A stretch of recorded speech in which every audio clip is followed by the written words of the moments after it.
Good morning. My name is Deborah Novak. I am a senior organization effectiveness strategic practice leader at Florida Hospital. My mission is to inspire leaders with tools, coaching, and strategies to build and sustain high performing teams that will transform healthcare. Question that I want to start off with is how did you go about finding satisfaction and success within your career?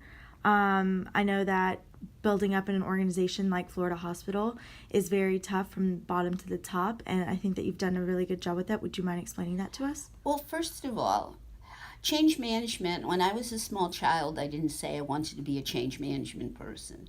What I did know was I wanted to leave the world a better place than I came into. So I talked to anyone who looked happy doing what they were doing and discovered all kinds of careers.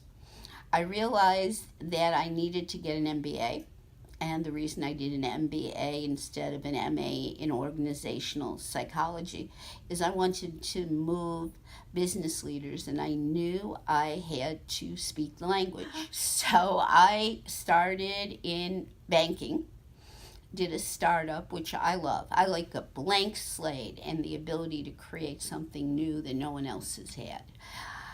During that time, my father became very ill. I was living in Boston. I grew up in Chicago, and I was flying in every 2 weeks. There was a nursing director at St. Francis Hospital who I was your original crazy family member. She was knowledgeable, she was compassionate, and she helped us as a family and me as an individual and my dad to navigate what was an extremely difficult situation.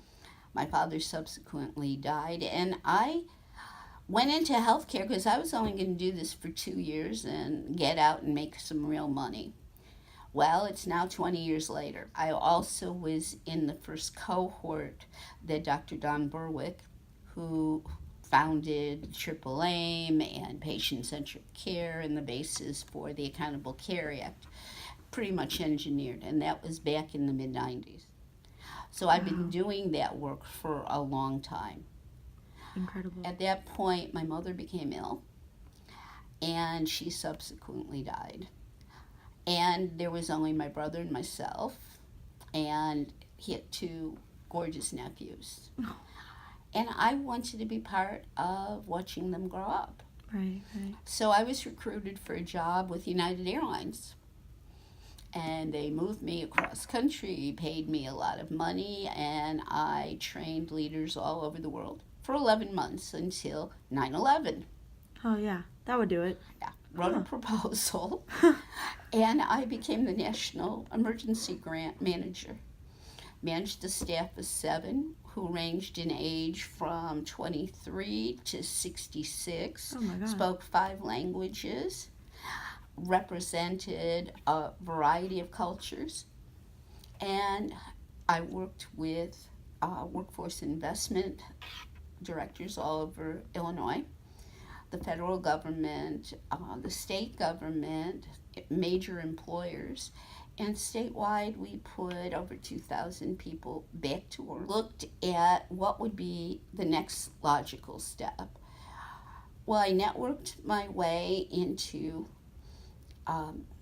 working on a 6-month contract at McNeil Hospital, which was part of Vanguard Health Systems. And this department, patient accounts, had the worst engagement of any department in any of the 28 hospitals that were part of the system. They would hire people, they would go to orientation, they would work the first morning, and they'd never come back. Wow.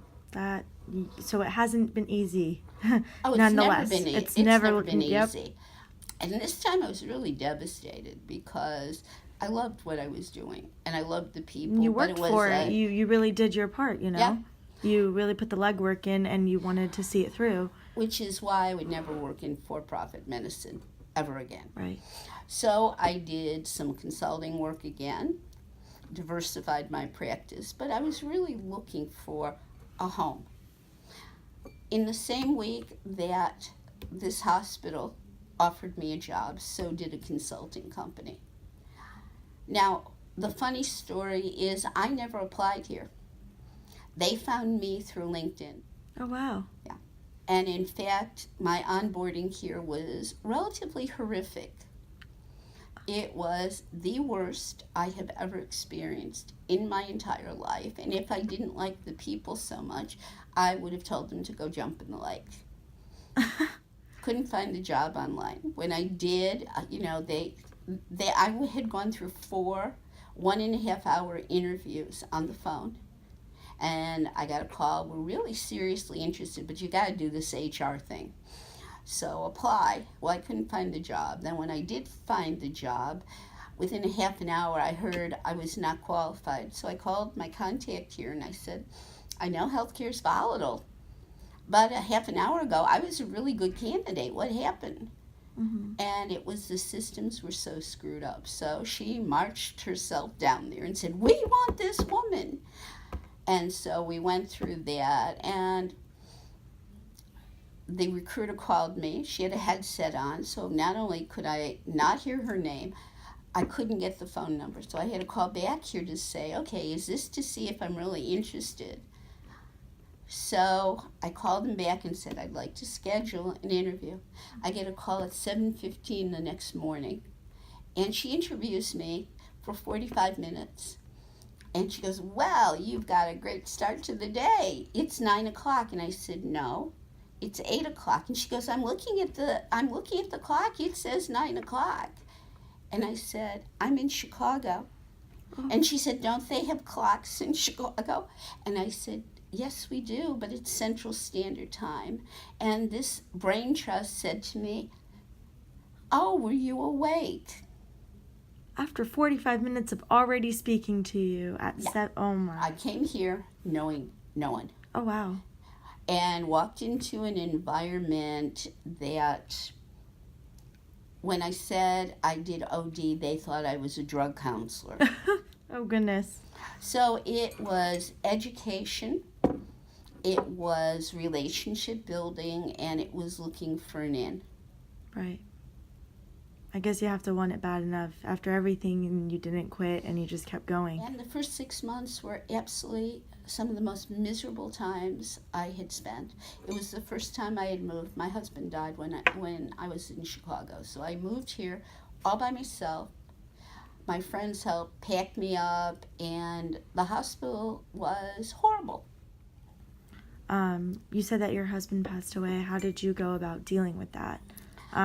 You said that your friends helped you out a lot during that time, so... Tremendously. Right. My husband had played sports, and he died from CTE, concussion syndrome. He had had 9 concussions, which triggered TIAs, mini strokes. So when he could no longer play sports, he did event planning and catering. He did all the cooking in our house. He was much better than I was. And I came home one day and I found him dead on the floor. Oh my gosh. The last 6 years of our marriage, I basically was the primary source of support. And there were a lot of stresses with that. But I would say to any woman, do not build your life around a man. Because no matter how good, no matter how long, you never know. And because I had a community of support and friends, it helped with the healing. Plus, I'm pretty resilient. I would say so. And I realized how strong. What that taught me was that people offer help, accept it, which I'm still not great at, but I'm better than I was. Mm-hmm. I went to grief counseling, sorted through a whole lot of issues to try to decide what is it that I wanted. Right. For yourself, really, because what's the next step? I mean... And got the job at McNeil, which I loved, and things changed again. Right, right. So finding this job was challenging. And I had people say, oh, you'll never find a job. I mean, look at how old you are. Well, I wasn't about to let that stop me, and I didn't. And as I have spent time here, I've created a life.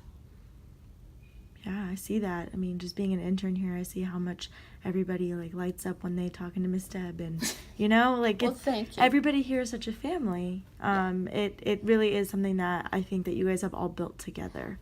This is the best work environment that I've worked in since I've been at Florida Hospital. Another question I wanted to ask was, you said that because you were older for the job, and a lot of people were giving you negative comments about how you couldn't do it. Well, friends of mine who had been laid off and couldn't find a job. That's what I wanted to ask. Is that how did you deal with that negativity, and how did you overcome that? Really? Well, first of all, there was a financial reality. Mm-hmm. Not finding a job was not an option. Right. So that's their story and their way of being, and so be it. Confucius said that when the student is ready, the teacher will arrive. And Buddha said it's not what happens to us, but what we do about what happens to us. And I believe very strongly in individual responsibility and the existential sense of making this the best possible life. I'm spiritual. I live my beliefs. And it's not so much an organized religion, although I do believe, but it's a way of acting every conversation, every time with people. I came here because of the mission. Right. Healthcare is not a vocation, it's an avocation. We have people in pain, we have employees in pain, and what better way to leave a legacy than to know that I have touched human lives, I have helped them to look inside, to recognize and really maximize the gift of who they are. The funny part is I connect better with younger leaders than I do with people my own age, for the most part. While I am an old soul, You're young at heart. And I like change. I want things to change, and the things that interest me and the pace at which I move tends not to be the typical pace of people who are in my age group. Florida has been a challenge. Dating has been a challenge. Dating? Oh. Is I don't want a fixer-upper. I don't want a former, I used to be a drug addict and then I found Jesus, or I used to be an alcoholic and I found Jesus. So many of those people, I mean, good for them, I'm happy, Right. but no. I don't need people to agree with my politics or my thinking, but I need a good conversation. And if I don't have that, I'd rather spend time with myself. Right. I can see where dating has been a challenge, apparently. Oh my God. When I first moved here, I thought the state song should have been Deliverance. Da da da da da da da. You said that you have a brother, Mm-hmm. and he has two. Wonderful sons. My brother is a TV director producer at WGN in Okay. Chicago. And he is funny and wonderful, and we are very close. That's and I am the wicked cool aunt. And so I love him to pieces. Jeremy, who's the older one, finished Cornell. I have my own Cornell shirt. I went to his graduation. And is doing desktop support and customer service for a company that has unlimited vacation in Chicago. Oh my goodness. Where all the relatives were pounding on him when it was time to go to college and when it was time to get a job, I was the cool one. So I said, go on LinkedIn, we talked, and sure enough, he got a job. Oh wow. Yeah. Just like you did here. And the younger one? He is finishing a degree at the University of Illinois in astronomy. Oh, that's interesting. Brilliant young man, have to be but brilliant, he yeah. only works at the things he's interested in. And that's the only way you learn. Life experiences, really. And because I always push the envelope, Grew up in a very religious, conservative home, but when I went to BU, it was like hooray for Hollywood. And I did some things that were pretty stupid. I had more luck than brains. So both boys know that if they tell me something, okay, I'm not going to pass a judgment. I'll let them know what I think. But more than likely, I probably have done the same thing. I just didn't get caught. I'm still close with my husband's family. That's good. Yeah. That's good. I know that it's at first it was probably hard, right? I love them. His sister is wonderful. I call her my sister-in-law, and then there's my brother's wife, who's nuts. And she's a good mom. Right. She loves my brother, but she's nuts. Did you spend your time after losing your husband and moving here With friends. with friends? Well, and it was hard here because I had a really strong community of support where I lived. I had friends. I would see them. I was very, very, very lonely when I first came here. So I didn't know if I was going to stay. Right. And it has been an uphill battle for most of the time. The funny part is the more that I came to become self-reliant and didn't need those things, the more people wanted to spend time with me. Being more into self-care, manicure, pedicure, doing things that make me feel good. Going to concerts, going to plays, going to movies, either with or without people. Right. Traveling. And realizing this is not a dress rehearsal. Being here, I didn't feel I could be who I was. And I still can't to a large extent. I severely edit who I am. Here I'm a little bit looser, but the environment and the culture at the hospital is very conservative. So I hope this was helpful. It was. I appreciate the time that you have taken out.